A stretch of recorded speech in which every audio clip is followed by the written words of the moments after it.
गुढीपाडवा, होळी किंवा कोणताही सण असो, पुरणपोळीशिवाय अपूर्णच आहे.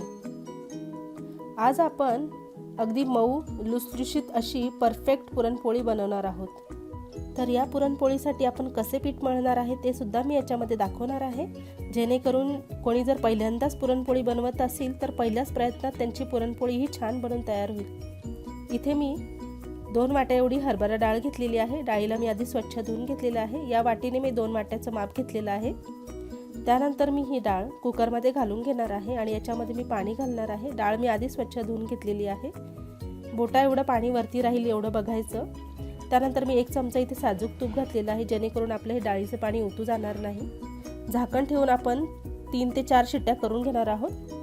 तर मी इथे तुम्हाला दाखवते आहे की आपण पुरणपोळीसाठी कसं पीठ मळणार आहोत. त्यासाठी मी इथे 1.5 वाटी गव्हाचं पीठ घेतलेलं आहे. त्याच्यामध्ये मी चवीनुसार मीठ घातलं आहे आणि पाव चमचा हळद घातली आहे.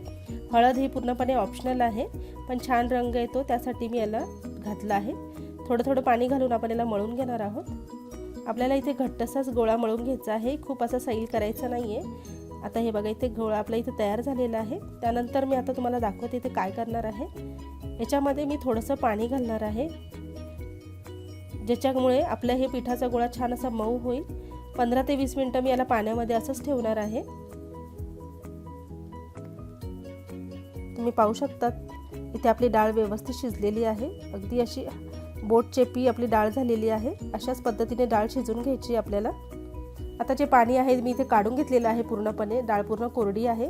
त्यानंतर 2 वाटीसाठी मी इथे 1 वाटी इथे गूळ घातलेला आहे आणि थोडं गरम असतानाच आपल्याला हे करायचं आहे, जेणेकरून गूळ याच्यामध्ये आपल्याला वितळून घ्यायचा आहे आणि असं दाबत दाबत जायचं आहे, जेणेकरून जी डाळ शिजलेली आहे तीही व्यवस्थित बारीक होईल. आता आपण इथे हे जे मिश्रण एकत्र केलं आहे ते आता मी इथे गाळून घेणार आहे. जे आपण पुरण झाल्यानंतर आपण पुरण चाळणीने चाळतो, पण मी आधीच करते आहे. हे ओलं असताना पटकन असं बारीक होतं आणि पटकन चाळलं जातं. हे बघा, असं पटकन आपलं हे चाळणीने आपलं हे व्यवस्थित पुरण खाली पडतं, हे तुम्ही पाहू शकता. आता एका कढईमध्ये मी हे संपूर्ण पुरण काढून घेतलेलं आहे. आता हे चाळलेलं पुरण आपण हे गॅसवर ठेवणार आहोत, जेणेकरून थोडंसं घट्ट होईल आणि छान शिजलं जाईल, एकसारखं होईल. जी प्रक्रिया आपण आधी करतो ती मी शेवटी केलेली आहे.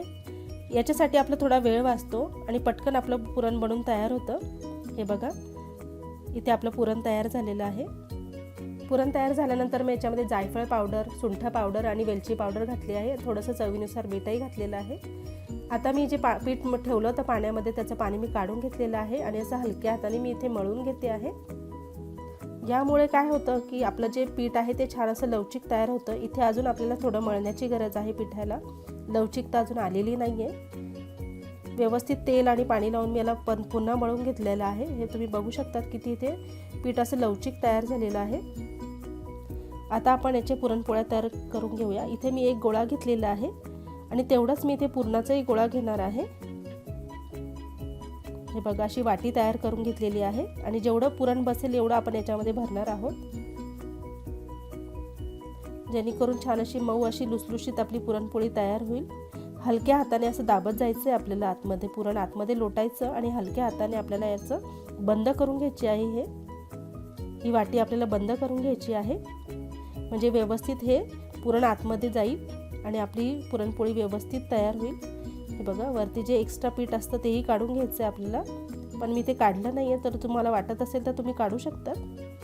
थोडं दाबून घ्यायचं आहे हलक्या हाताने, जेणेकरून जे पुरण आहे सगळीकडे व्यवस्थित पसरेल आणि अगदी हलक्या हाताने आपल्याला हे लाटून घ्यायचं आहे. थोडंसं पीठ लावलं आहे मी गव्हाचं. तुम्ही पाहू शकतात मी किती हलका हात ठेवलेला आहे. जोर अजिबात लावायचं नाही आहे आपल्याला. अशीच हळूहळू आपण पूर्ण पुरणपोळी लाटून घेणार आहोत. हे बघा, इथे आता मी तव्यामध्ये टाकलेलं आहे पुरणपोळीला. एका बाजूने भाजल्यानंतर मी याला उलटवून घेतलेलं आहे. किती सुंदर दिसते तुम्ही पाहू शकता. रंगही खूप छान आलेला आहे पुरणपोळीला. आता हे थोडंसं तूप लावते आहे मी, ज्याच्यामुळे छान अशी खमंग चव येते पुरणपोळीला. हे बघा कशी छान फुगली आहे ही पुरणपोळी, पाहू शकतात तुम्ही. आपोआपच फुगते ही. हे बघा, मी याला थोडंसं तूप अजून लावलेलं आहे. छान अशा पुरणपोळ्या इथे तयार झालेल्या आहे. वरतून अजून थोडंसं मी साजूक तूप घातलेलं आहे आणि थोडं कटाची आमटी पण इथे ठेवलेली आहे. कटाच्या आमटीसोबत ही पुरणपोळी खूप छान लागते. तर आहे ना अगदी सोपी रेसिपी.